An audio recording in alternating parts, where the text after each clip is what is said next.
മഹാരാഷ്ട്രയിലെ ചന്ദ്രപൂർ ജില്ലയിൽ സ്ഥിതി ചെയ്യുന്ന ബ്രഹ്മപുരി.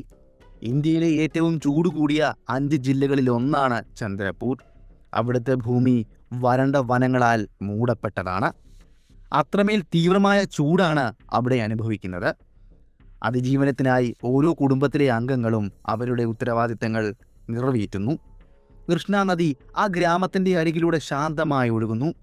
ആ ശാന്തത പോലെ തന്നെയായിരുന്നു ആ ഗ്രാമത്തിലെ ആളുകളുടെ ജീവിതവും.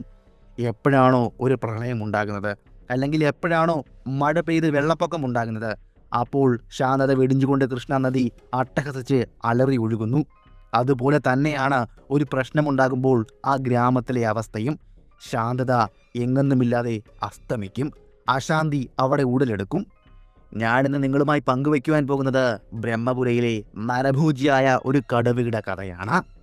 നവാബ് ഷഫീദ് അലി ഖാൻ്റെ ഒരു വേട്ടക്കഥയാണ് ബ്രഹ്മപുരയിലെ നരഭോജി കടുവ. കൂടുതൽ പറഞ്ഞ് ഞാൻ നിങ്ങളെ മുഷിപ്പിക്കുന്നില്ല. നമുക്കിനിയും നേരെ കഥയിലേക്ക് പോകാം. Welcome back to sniper school കഥകളിലൂടെ.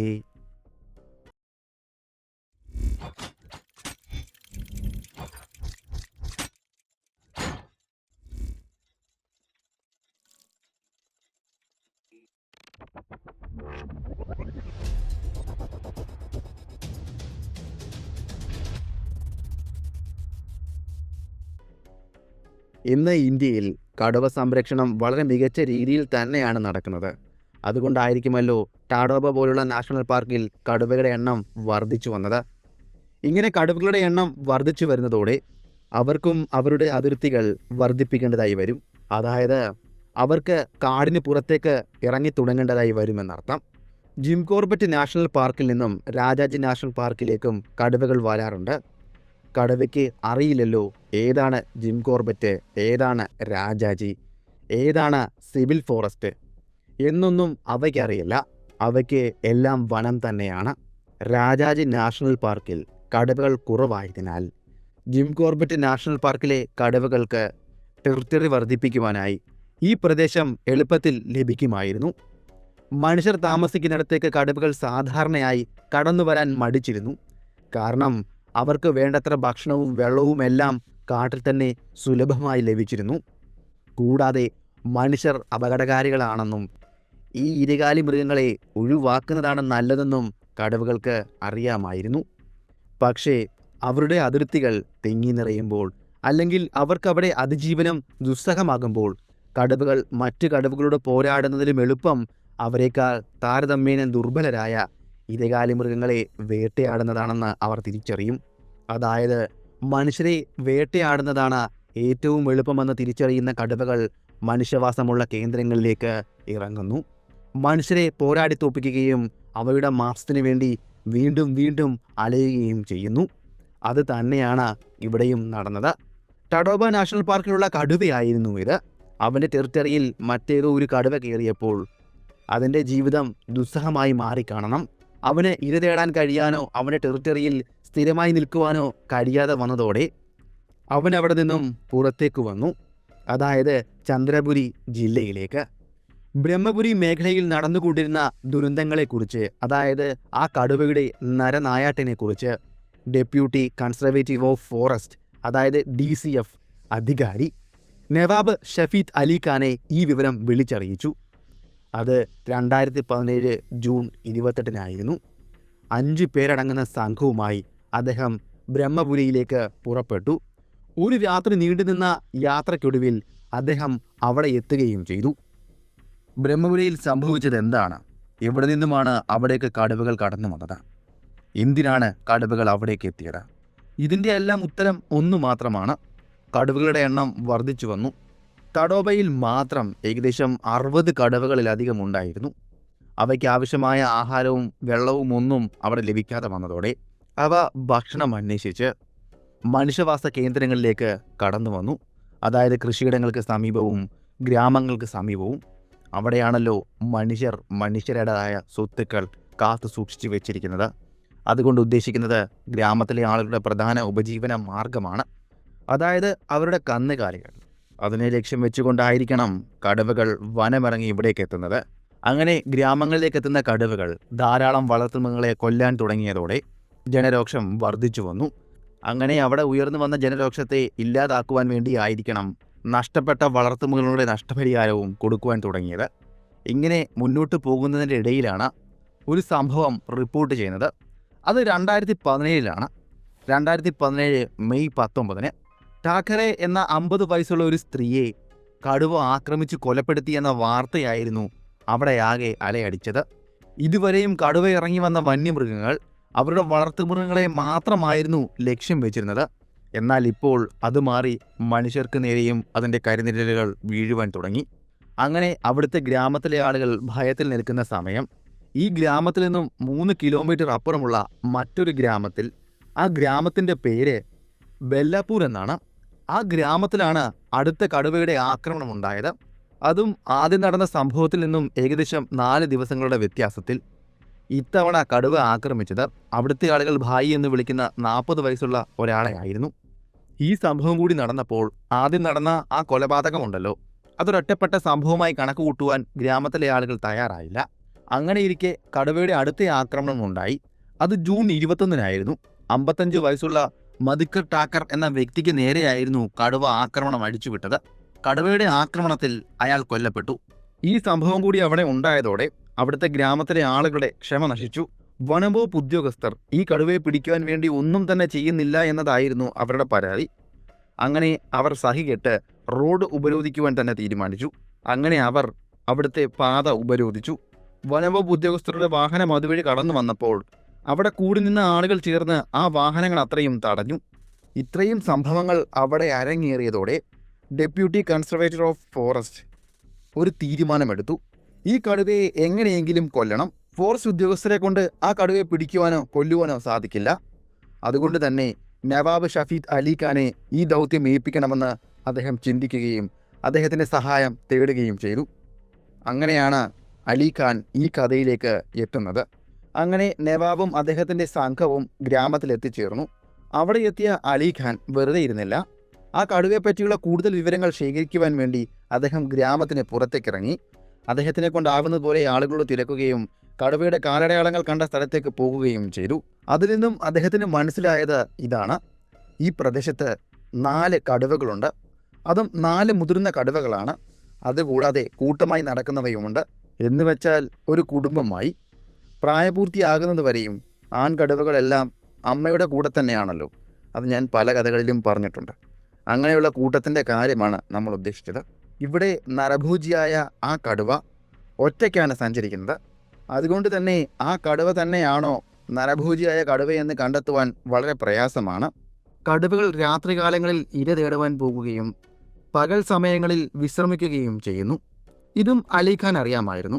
അതുകൊണ്ട് തന്നെ തൻ്റെ കൂടെ വന്ന സംഘത്തെ വിളിച്ചുകൊണ്ട് കടുവ എവിടെയൊക്കെയാണ് വിശ്രമിക്കുവാൻ ഇടയുള്ളതെന്നും അന്വേഷിക്കുകയും അവിടങ്ങളിൽ അവയെ തേടി പോവുകയും ചെയ്തു. എന്നാൽ അങ്ങനൊരു സ്ഥലം കണ്ടെത്തുവാനോ കടുവയെ കാണുവാനോ അവർക്ക് കഴിഞ്ഞില്ല.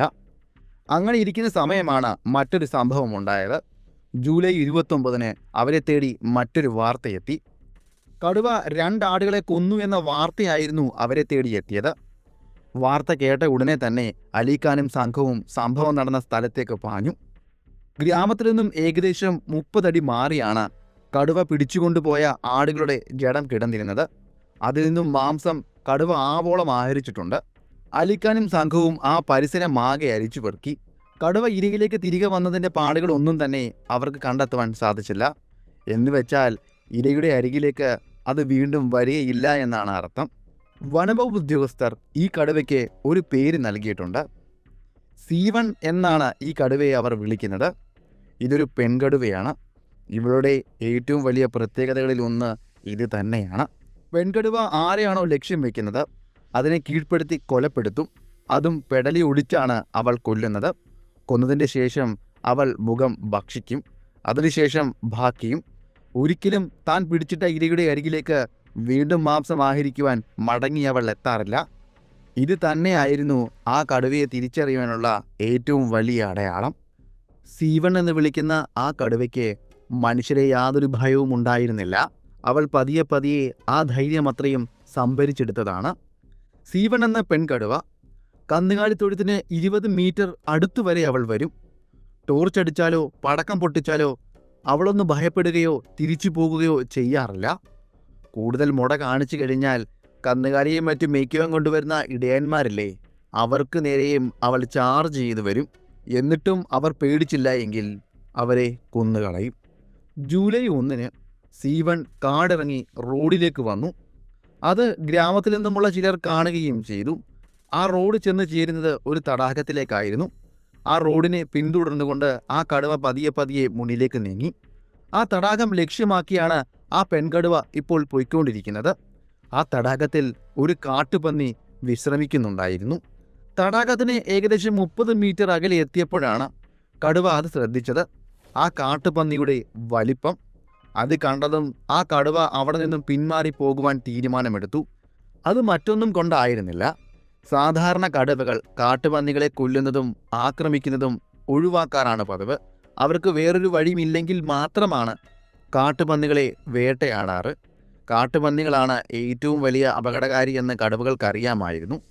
കാട്ടുപന്നികൾക്ക് നേരെ ചാർജ് ചെയ്തു വരുന്ന കടുവകൾക്ക് നേരെ കാട്ടുപന്നികൾ ആക്രമണം നടത്തും. അവയുടെ വളഞ്ഞ മൂർച്ചയേറിയ തേറ്റകൾ കൊണ്ട് കടുവയുടെ വയറ് കുത്തിക്കീറും. അങ്ങനെ സംഭവിച്ചു കഴിഞ്ഞാൽ ഏറ്റവും വലിയ അപകടത്തിലേക്ക് ആ കടുവ എത്തിച്ചേരുകയും ചെയ്യും. ഇതെല്ലാം അറിയാവുന്നത് കൊണ്ടായിരിക്കാം ആ കടുവ അവിടെ നിന്നും പിന്തിരിഞ്ഞ് നടന്നത്. ആ കടുവ ഇപ്പോൾ പൊയ്ക്കൊണ്ടിരിക്കുന്നത് നമ്മൾ മുന്നേ പറഞ്ഞില്ലേ ഒരു മദിക്കർ ടേക്കറിൻ്റെ കാര്യം, ആ സ്ഥലത്തേക്ക് തന്നെയാണ്. ആ ഗ്രാമത്തിൻ്റെ സമീപത്ത് എത്തിയപ്പോഴേക്കും കുറച്ച് കുട്ടികൾ ചേർന്ന് ആ കടുവയുടെ നേരെ ടോർച്ചടിച്ചു. അവളെ ഇവിടെ നിന്നും അകറ്റി ഭയപ്പെടുത്തി ഓടിക്കുവാൻ വേണ്ടിയായിരുന്നു അങ്ങനെ അവർ ചെയ്തത്. എന്നാൽ ആ ടോർച്ചിൻ്റെ പ്രകാശത്തിൽ ആ കടുവയുടെ 2 മഞ്ഞക്കണ്ണുകൾ തിളങ്ങുക മാത്രമാണ് ചെയ്തത്. കടുവ അവിടേക്ക് വന്ന വിവരമറിഞ്ഞ് ഷാഫീദ് അലി ഖാനും അദ്ദേഹത്തിൻ്റെ സംഘവും അവിടേക്ക് പുറപ്പെട്ടു. അവർ 12 വോൾട്ടിൻ്റെ ഹെവി സ്പോട്ട് ലൈറ്റും കൂടെ കരുതിയിരുന്നു. അങ്ങനെ കടുവയെ കണ്ടുവെന്ന് പറയുന്ന സ്ഥലത്തേക്ക് അവർ എത്തുകയും അവിടേക്ക് സ്പോട്ട് ലൈറ്റ് പ്രകാശിപ്പിക്കുകയും ചെയ്തു. സ്പോട്ട് ലൈറ്റിൻ്റെ പ്രകാശം വന്ന് കടുവയ്ക്ക് നേരെ വീണതും കടുവ അവിടെ നിന്നും ഭയന്ന് അടുത്തുണ്ടായിരുന്ന കുറ്റിച്ചെടികൾക്കിടയിലേക്ക് മറഞ്ഞു. പിന്നീട് സീവൺ എന്ന് പറയുന്ന ആ പെൺകടുവയെ അലിഖാന് കണ്ടെത്താൻ കഴിഞ്ഞില്ല. എങ്കിലും അവിടെയുള്ള ഗ്രാമീണർക്ക് അലിഖാൻ ഒരു മുന്നറിയിപ്പ് നൽകി. ആ മുന്നറിയിപ്പ് ഇങ്ങനെയായിരുന്നു: നിങ്ങളാരും ഭയപ്പെടല്ലേ, രാവിലെ ആരും തന്നെ ആ ജലാശയത്തിൻ്റെ അരികിലേക്ക് വെള്ളം പിടിക്കുവാനോ മറ്റാവശ്യങ്ങൾക്കോ പോകരുത്. ഇത് കർശനമായ മുന്നറിയിപ്പായി നിങ്ങൾ കാണണം. ഇത്രയും കാര്യങ്ങൾ അലിഖാൻ അവരോട് പറഞ്ഞതിന് ശേഷം അവിടെ നിന്നും തൻ്റെ താമസസ്ഥലം ലക്ഷ്യമാക്കി അവർ നടന്നു. അടുത്ത ദിവസം രാവിലെ തന്നെ സീവൺ ആ കാട്ടിൽ തന്നെ ഉണ്ട് എന്ന വിവരം അലിഖാനെയും സംഘത്തെയും ഗ്രാമത്തിലെ ഒരാൾ വന്ന് പറഞ്ഞറിയിച്ചു. വിവരം അറിഞ്ഞ ഉടനെ തന്നെ ആ കടുവയെ പിടിക്കുവാൻ വേണ്ടി നൈലോണിൻ്റെ നെറ്റും മയക്കുമരുന്ന് വെടിവെക്കുന്ന തൂക്കുമെല്ലാം തയ്യാറാക്കി അവർ ആ പ്രദേശത്തേക്ക് നടന്നു. അവരുടെ പദ്ധതി ഇതായിരുന്നു: ആദ്യം ആ കടുവയ്ക്ക് നേരെ മയക്കുമരുന്ന് വെടിവെക്കണം. അതിനുശേഷം അവിടെയുള്ള ഒരു തടാകമുണ്ട്. ആ തടാകത്തിൻ്റെ അരികിലേക്ക് ആ കടുവയെ ഓടിച്ചുകൊണ്ടു പോകണം. അതിനെ ആ തടാകത്തിലേക്ക് എടുത്ത് ചാടുവാൻ വേണ്ടിയുള്ള എല്ലാ സാഹചര്യങ്ങളും അവിടെ ഒരുക്കണം. ബോധമുള്ള കടുവകളാണെങ്കിൽ ആ തടാകത്തിലേക്ക് വന്ന് വീഴുമ്പോൾ തന്നെ അത് അവിടെ നിന്നും നീന്തി രക്ഷപ്പെടും. എന്നാൽ മയക്കുമരുന്ന് വെടിയേറ്റ് അബോധാവസ്ഥയിലേക്ക് പോയിക്കൊണ്ടിരിക്കുന്ന ആ കടുവ ഒരിക്കലും ആ തടാകത്തിൻ്റെ വെള്ളത്തിൽ കിടന്ന് നീന്തുകയില്ല. അത് പതിയെ പതിയെ ആഴങ്ങളിലേക്ക് താന്നു പോകുക മാത്രമാണ് ചെയ്യുക. ഇന്നത്തെ കാലത്ത് പല ഫോറസ്റ്റ് ഓഫീസേഴ്സും ഫോറസ്റ്റ് ഉദ്യോഗസ്ഥരും ഈ ടെക്നിക്ക് യൂസ് ചെയ്യാറുണ്ട്.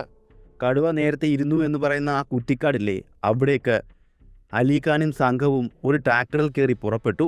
അവർ കുറ്റിക്കാടുകൾക്കിടയിലൂടെ ട്രാക്ടർ ഓടിച്ചു മുന്നിലേക്ക് പോയപ്പോൾ അവർ നിൽക്കുന്ന ഭാഗത്ത് നിന്നും ഏകദേശം 15 മീറ്റർ അകലെയായി സീവൺ ഇരിക്കുന്നത് അവർ കണ്ടു. അവരെ തന്നെ രൂക്ഷമായി ആ കടുവ നോക്കിക്കൊണ്ടിരിക്കുകയാണ്. ആ കടുവയെ കണ്ട ഉടനെ തന്നെ അലിഖാൻ ട്രാക്ടർ ഓടിച്ച ഡ്രൈവറിനോട് ട്രാക്ടറിൻ്റെ എൻജിൻ ഓഫ് ചെയ്യുവാൻ വേണ്ടി പറഞ്ഞു. അപ്പോൾ തന്നെയാണ് ആ ട്രാക്ടർ ഓടിച്ചിരുന്ന ഡ്രൈവറും ആ കടുവയെ കണ്ടത്. അയാൾ ശരിക്കും ഭയന്നുപോയി. അയാൾ ട്രാക്ടറിൽ നിന്നും ചാടി രക്ഷപ്പെടുവാൻ ഒരു ശ്രമം നടത്തി. എന്നാൽ അതിന് കഴിഞ്ഞില്ല. കാരണം അസ്ഗർ അയാളെ തടഞ്ഞു. അസ്ഗർ അലിഖാൻ്റെ മകനാണ്. അസ്ഗർ ആ ഡ്രൈവറെ പിടിക്കുകയും ആ സീറ്റിൽ തന്നെ പിടിച്ചിരുത്തുകയും ചെയ്തു. ഇപ്പോൾ അവർക്ക് ആ കടുവയുടെ രൂപം വ്യക്തമായി തന്നെ കാണുവാൻ സാധിക്കും. മഞ്ഞ ഉടലിൽ കറുത്ത വരകളുള്ള അവൾ അവരെ തന്നെ തുറിച്ചു നോക്കുകയാണ്. ട്രാക്ടറിൻ്റെ ഡ്രൈവർ ഒന്ന് ശാന്തമായ സമയം അലിഖാൻ താൻ കൊണ്ടുവന്ന ആ മയക്കുമരുന്ന് വെടിവെക്കുന്ന തോക്ക് റീലോഡ് ചെയ്തു. അതിനുശേഷം ആ ഇരിക്കുന്ന സീവൺ കടുവയ്ക്ക് നേരെ അത് ചൂണ്ടി. അതിൻ്റെ ബാരൽ ഇപ്പോൾ കൃത്യമായി തന്നെ ആ കടുവയ്ക്ക് നേരെ തന്നെയാണ് ചൂണ്ടി നിൽക്കുന്നത്. പിന്നെ ഒട്ടും വൈകാതെ അതിൻ്റെ കാഞ്ചിയിന്മേൽ വിരലമർത്തി. മയക്കുവെടി കൃത്യമായി ലക്ഷ്യത്തിൽ തന്നെ തറച്ചു കയറി. കാരണം സീവണിൻ്റെ അലർച്ച കേട്ട് എല്ലാവരുടെയും രക്തം വരെ മരവിച്ചു പോയി. അത്രയും വലിയ അലർച്ചയായിരുന്നു ആ കടുവ ആ സമയം അവിടെ ഉണ്ടാക്കിയത്. അതിനു പുറമെ ആ കടുവ അവിടെ നിന്നും എതിർദിശയിലേക്ക് ഓടി മറയുകയും ചെയ്തു. ഈ കാഴ്ച അത്രയും കണ്ടപ്പോൾ ട്രാക്ടർ ഓടിച്ചിരുന്ന ഡ്രൈവർക്കും ആശ്വാസമായി.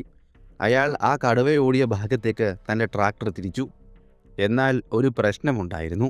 അതിതാണ്, ഇനിയും സീവൺ എന്ന് വിളിക്കുന്ന ആ കടുവയ്ക്ക് നേരെ മയക്കുവെടി വയ്ക്കുവാൻ സാധിക്കില്ല. അത് നിയമപരമായി തെറ്റാണ്. അത് വേറെ ഒന്നും കൊണ്ടല്ല, ഒരു വെടി കൂടി വയ്ക്കുമ്പോൾ ചിലപ്പോൾ ആ മൃഗത്തിൻ്റെ ജീവൻ പോകുവാൻ സാധ്യതയുണ്ട്. അത് തടയുവാൻ വേണ്ടിയാണ് ഗവൺമെൻറ് അങ്ങനെ ഒരു തീരുമാനമെടുത്തിരിക്കുന്നത്. എന്തായാലും ഈ സംഭവത്തിന് ശേഷം കടുവ രക്ഷപ്പെട്ടു. പിന്നെ 4 ദിവസത്തേക്ക് ഈ കടുവയുടെ യാതൊരു വിവരവും അവർക്ക് ലഭിച്ചില്ല.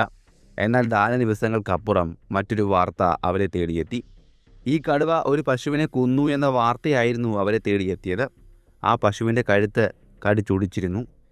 എന്തായാലും സംഭവം നടന്ന സ്ഥലത്തേക്ക് അലീഖാനും സംഘവും എത്തിച്ചേർന്നു. ഒരുപാടൊന്നും അവർ വൈകിയിരുന്നില്ല. അവർ ചുറ്റുപാടും നിരീക്ഷിച്ചു. അതിൽ നിന്നും അലീഖാന് ഒരു ഐഡിയ തോന്നി.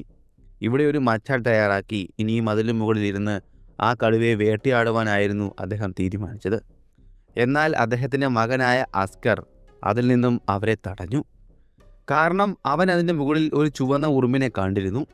ഏത് വേട്ടക്കാരനെയും വേട്ടയാടാൻ പോകുന്ന കരുത്തുള്ള ചുമന്ന ഉറുമ്പിൻ്റെ കൂട്. അങ്ങനെ ആ തീരുമാനം അവർ ഉപേക്ഷിച്ചു. പിന്നെ അവർക്ക് മുന്നിൽ ഉണ്ടായിരുന്ന ഒരു മാർഗം ഇതായിരുന്നു. അവർ വന്നിരുന്ന ജീപ്പ് ആ മരത്തിൻ്റെ അടിയിലേക്ക് നിർത്തുക. അതിനുശേഷം ആ കടുവയ്ക്ക് കണ്ണിൽപ്പെടാതെ ഒളിപ്പിച്ച് വെക്കുക. എന്നിട്ട് പതിയെ വിൻഷീൽഡ് താഴ്ത്തി അവരുടെ റൈഫിലുകളുടെ കുഴൽ അതുവഴി പുറത്തേക്കിടുക. അതിനുശേഷം ഡാർട്ടിൽ നിന്നോ അല്ലെങ്കിൽ അവരുടെ തോക്കിൽ നിന്നോ വെടിയുതിർത്ത് ആ കടുവയെ പിടികൂടുക. ഇതുമാത്രമായിരുന്നു പിന്നീട് അവർക്ക് മുന്നിലുണ്ടായിരുന്ന ഒരു മാർഗം. അങ്ങനെ അവർ കാര്യങ്ങളെല്ലാം തീരുമാനിച്ച് അവിടെ നിൽക്കുന്ന സമയം ഒരു ലോക്കിൻ പക്ഷിയുടെ ശബ്ദം അവർ കേട്ടു. ഈ പക്ഷി നിലത്താണ് കൂടുണ്ടാക്കുന്നത്. അത് അപകടം കണ്ടാൽ ഉടനെ ഉച്ചത്തിൽ ശബ്ദമുണ്ടാക്കുവാൻ തുടങ്ങും. ആ ശബ്ദം വർദ്ധിച്ചു വന്നപ്പോഴേക്കും അവർക്ക് ഒരു കാര്യം മനസ്സിലായി. ഒരു മാംസഭോജി അവരുടെ അടുത്തേക്ക് നടന്നു വരുന്നുണ്ട് എന്ന വിവരം. അങ്ങനെ ഇരിക്കെ തന്നെയാണ് പെട്ടെന്ന് മേഘങ്ങൾ കറുത്തതും ഒരു മഴ അവിടേക്ക് പെയ്തിറങ്ങിയതും. ആ മഴയിൽ തടാകത്തിൽ വെള്ളം കയറി. താഴ്ന്ന പ്രദേശത്തേക്ക് വെള്ളം എത്തുകയും ചെയ്തു. ജീപ്പിൻ്റെ ചേസിൻ്റെ പൊക്കത്തിൽ വരെ വെള്ളമെത്തി. അങ്ങനെ അതൊക്കെ നോക്കി നിൽക്കുമ്പോൾ തന്നെയാണ് മറ്റൊരു സംഭവം അവിടെ ഉണ്ടായത്. ഒരു മിന്നൽ പിണർ അവർ നിന്നിരുന്ന മരത്തിന് മറുവശമുള്ള ഒരു മരത്തിലേക്ക് വന്നു പതിച്ചു. മരത്തിൽ തീ പിടിച്ചു. ഏകദേശം 1.5 മണിക്കൂറോളം ആ മരം നിന്ന് കത്തി. ഈ കാഴ്ചകളെല്ലാം അവർ ആ ജീപ്പിലിരുന്ന് അങ്ങനെ കാണുകയാണ്. അലീഖാൻ തൻ്റെ ദൈവത്തോട് നന്ദി പറഞ്ഞു. കാരണം ആ മിന്നൽ പിണർപ്പിൽ നിന്നും തങ്ങളെ രക്ഷിച്ചതിന്. അങ്ങനെ കുറച്ച് സമയം കൂടി മുന്നിലേക്ക് പോയപ്പോൾ കടുവ അവിടേക്ക് വരില്ല എന്ന വെറ്റിനറി ഡോക്ടർ ഉറപ്പിച്ചു. വണ്ടി പുറത്തെടുക്കുവാൻ അവർ തീരുമാനിച്ചു. അസ്കർ ജീപ്പിൻ്റെ മുകളിലത്തെ മൂടി മാറ്റിയതും അവർ ആ കാഴ്ച കണ്ട് ഞെട്ടി. ആ കാഴ്ച എന്താണെന്നല്ലേ? സീവൺ തങ്ങളുടെ ജീപ്പിന് പിന്നിലിരുന്നു കൊണ്ട് തങ്ങളെ വീക്ഷിക്കുകയാണ്. ഒരു നായെപ്പോലെയാണ് അവൻ അവിടെ അന്ന് ഇരുന്നിരുന്നത്.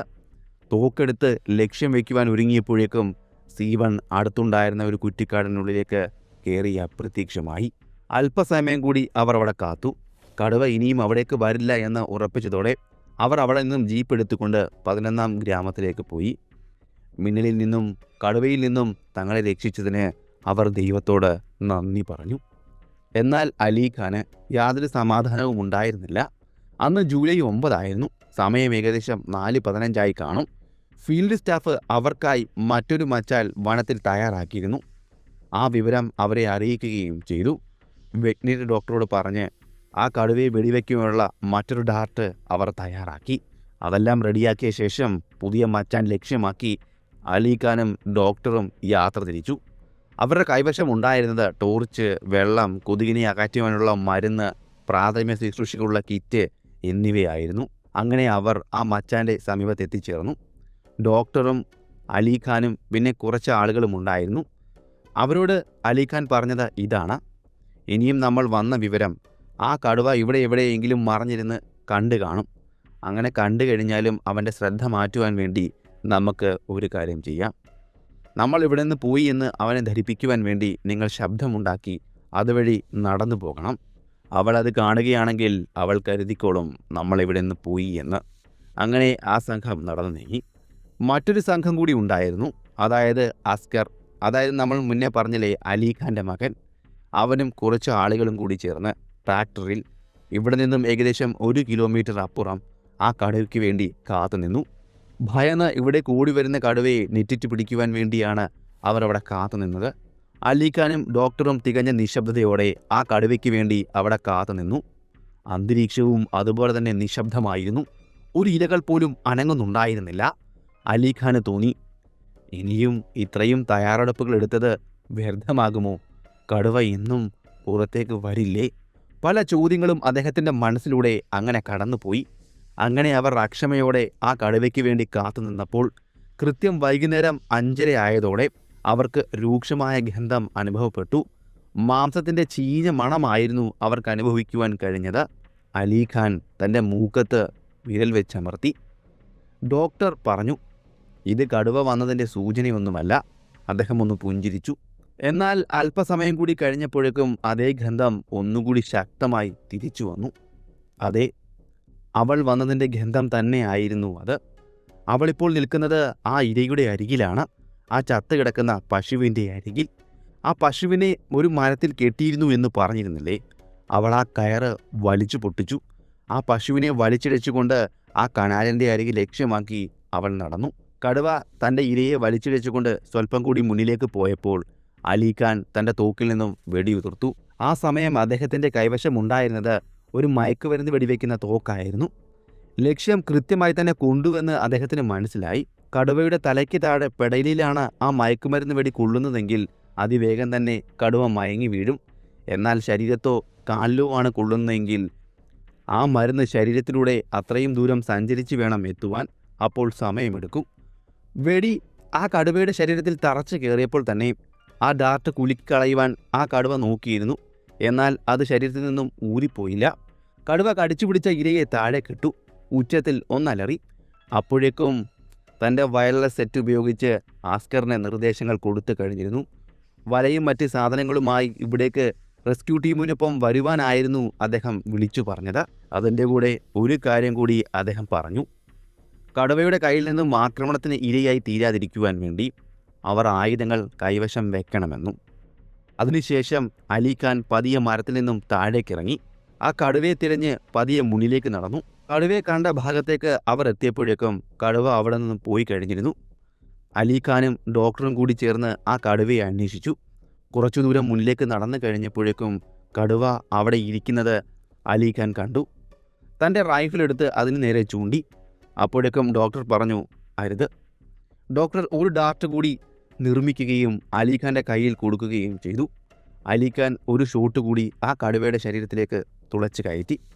അതോടെ ആ കടുവയുടെ ബോധം പൂർണ്ണമായും നഷ്ടമായി. അവൾ നിലത്ത് വീണു.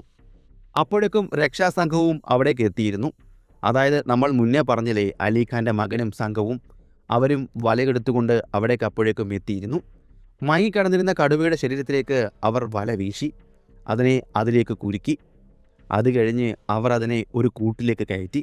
കൂട്ടിൽ കയറ്റിയപ്പോഴേക്കും മയക്കുമരുന്നിൻ്റെ ആ കെട്ട് വിടുവാനുള്ള ഒരു ഇഞ്ചക്ഷനും കൊടുത്തു കഴിഞ്ഞിരുന്നു.